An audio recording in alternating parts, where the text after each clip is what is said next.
kayo eh. Tingnan nyo ha. Ito, ipapakita ko si issue. Isang matinding halimbawa na pagkalaban, entertainin ng ICI. Ano mo yun? Para bagang bayani sa ICI. Para bagang bayani sa Malacanang. Pero pag ang pumunta at nagsumbong na sa ICI at ang sinusumbong ay ang kaalyado ng Pangulo o di kaya yung kanyang asawa, ang turing na sa kanya kagad kalaban. Akala ko ba independent yung putang inang ICI na yan? Akala ko ba independent yan?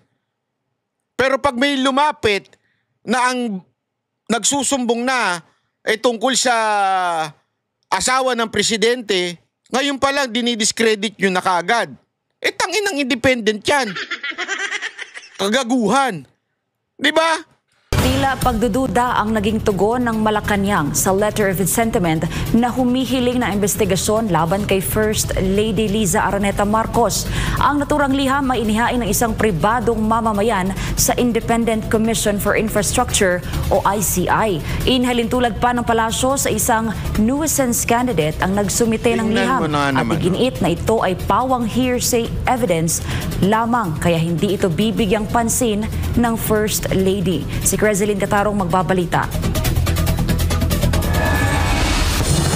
Minaliit ng Malacanang ang liham na inihain ng isang pribadong mamamayan sa Independent Commission for Infrastructure na humihiling na imbestigahan ang umano'y koneksyon ni First Lady Liza Araneta Marcos kay dating Special Envoy to China Maynard Ngu na una nang nasangkot sa issue ng flood control scam. Sa palace briefing, kinwestiyon ni Presidential Communications Office Undersecretary Claire Castro ang kredibilidad at motibo ng liham na inihalintulad pa niya sa isang nuisance candidate. Tingnan mo na. Kung hindi tayo nagkakamali, ito ay nangangalang John Santander.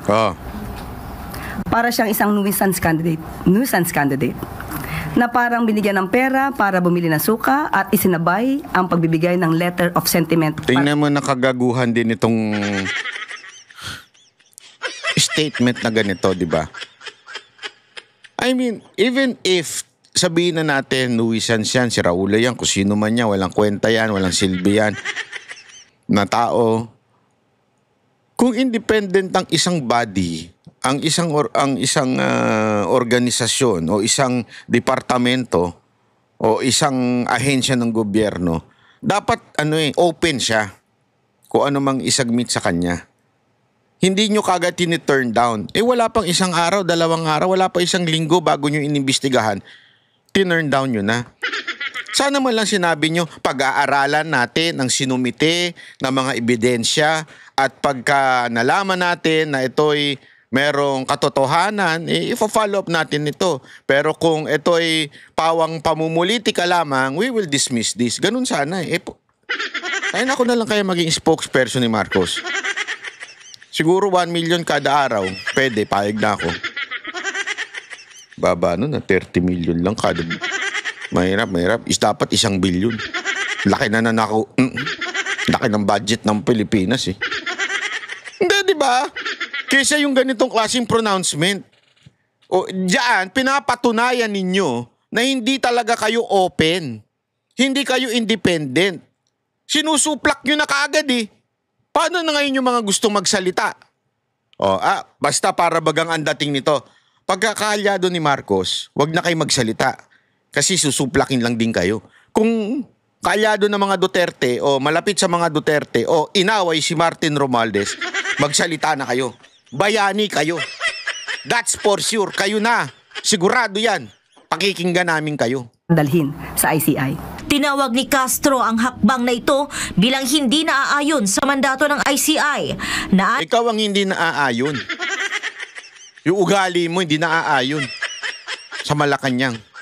Hindi naaayon yan. Niya ay nilikha upang mag-imbestiga lamang ng mga maanumalyang flood control at iba pang infrastructure-related issues.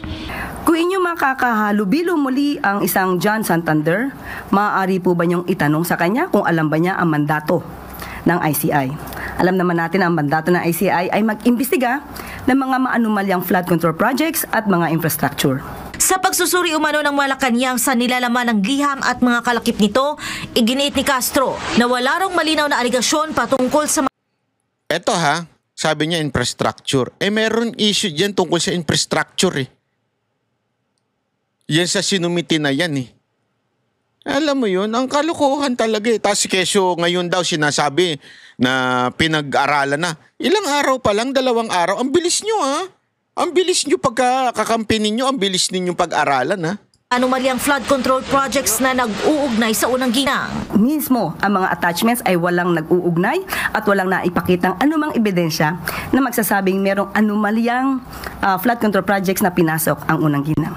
Bukod sa kawalan ng koneksyon sa mandato ng ICI, kinwestiyon din ni Castro ang kredibilidad ng liham na basean niya sa hearsay o sabi-sabi lamang. Alam po ba niya kung sino ang source ng kanyang mga sinasabi? Pangatlong tanong, siya po ba'y may personal knowledge sa kanyang mga sinasabi? Dahil kung walang personal knowledge, ito ay magsisilbing hearsay evidence. Giit ng opisyal, tila isang fishing expedition lamang ang pagsusumite ng liham upang siraan ang unang ginang. Sa kabila ng naturang usapin, iginiit ni Castro na nasa kamay na ng ICI kung anong hakbang ang kanilang gagawin. Ibinahagi rin ng Palace Press Officer na sabi ng First Lady ay hindi niya bibigyan ng anumang pansin ang nasabing issue dahil ito anya ay hearsay evidence.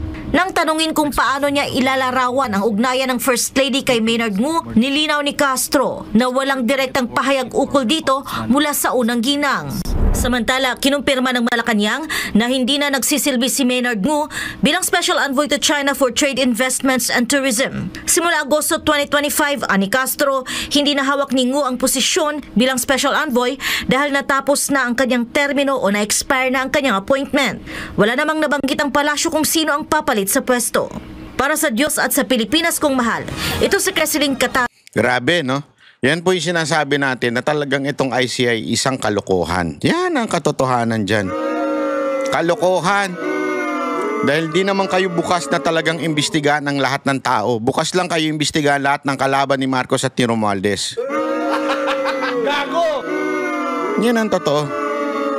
Eh buti pa itong SMNI. Oh, bakit mo naman nabanggit SMNI? Yung SMNI Foundation. Oh, kahit nakakulong na si Pastor Kibuloy. At kahit kinuha na, yung pinris na yung account niya. Lahat ng account nila dun, pinris na. Abay, namimigay pa rin ng bigas. Sako-sakong bigas. Hindi lang isang sako, sako-sako. Kasi dalawa yan eh. Oh, sako-sako. Tignan nyo naman, oh. Ang lupit talaga ng SMNI Foundation, oh. Kaya I'm really happy and I really appreciate ang pagsama ng SMNI sa Banateros at nire-representa ni Boss Dada. Boss Dada, ikaw na lang bahala. Medyo marupok na yung tuhod ko eh. Alam mo naman, ikaw nag-gym ka, yabang-yabang mo sa kaka-gym. Kaya ikaw na bahala dyan. Gym ka ng gym eh. O di yung yabang mo, pagpo-post mo sa social media, pakinabangan natin. No, sama mo si Jay dyan. Isa pang mayabang niyang animal na yan. Basketball ng basketball. Akala mo namang hindi mataba. Diba? Ang yabang-yabang. O, di sama mo rin yan. Pagbuhatin mo rin yan nang malaman natin kung maputi ba yung kilikili niya o maitim. Ano kaya ugnayan nun? Gago! Hindi, kasi puro kayabangan eh. Hindi, maraming salamat po sa SMNI at SMNI Foundation, siyempre kay Pastor Kibuloy, dahil kahit sa tindi ng pagsubok ng pinagdadaanan ni Pastor Kibuloy at ng buong KOJC ay namimigay at tumutulong at pag sila'y tumulong, sabi nga extra mile, nasa Biblia yan eh, extra mile, hindi po kulang. Di katulad ng tulong ni Marcos at ng gobyerno to, putang ina 20 pesos, bebenta pa. Tutulong na nga lang, gusto pang kumita. Ewan ko ba? Nakaka-bullshit. Kasi Pastor, kung nakamura ako Nakaka-bullshit kasi yung ganun eh. Yung tutulong ka na lang, bebentahan mo pa. Alam mo, utak negosyante yun eh. Yung gusto mo ba tulungan kita? Oh, para matulungan kita. Eto, instead na ayan, kita mo yan. Instead na Louis Vuitton ang ibebenta ko sa'yo, tutulungan na kita. Mas mababa na lang ibebenta ko sa'yo. Ito na lang, Ray-Ban. Di ba? Binenta mo pa, pero pareho pa rin, binayaran pa rin nila. Eh kung talagang if you care about the eyes of the person na ng araw, wag mo nang bentahan. Binebenta nyo pa eh. O bumili ka ng sunglass. O ito, mamili ka na lang. Ito, mas mura ito. Parang ganun ang ginawa nyo eh.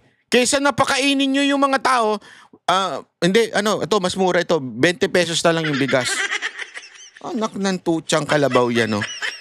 O again, maraming salamat po sa mga taga SMNI at SMNI Foundation, ang KOJC at siyempre si Pastor Kibuloy at siyempre ito si Boss Dadang, napakasipag, palakpakan natin. Sigurado ako pagkatapos niyan kumain ka na naman ng sobrang lupit. Maraming salamat po. Ako po si Banat. Bye! Kami ang boses ng masa, hindi natatakot. Katotohanan lang, di kami nalulunod. Walang bahid ng sismis, lahat ay totoo. Kahit sino ka pa, pag mali ka babanatan ka. Walang pinipili kulay, wala kaming kinikilingan. Basta para sa bayan, kami lalaban. Pagdama palakpakan, pag mali banatan. Di matitinag, di matatakot, para sa bayan tuloy ang sigaw. Sa harap ng kamera, walang halong takot. Mga baluktot, lahat kayo'y tutumba. Ang hustisya at totoo, yun lang ang mahalaga. Kahit sinong harang, di kami matitinag. Walang Pilipino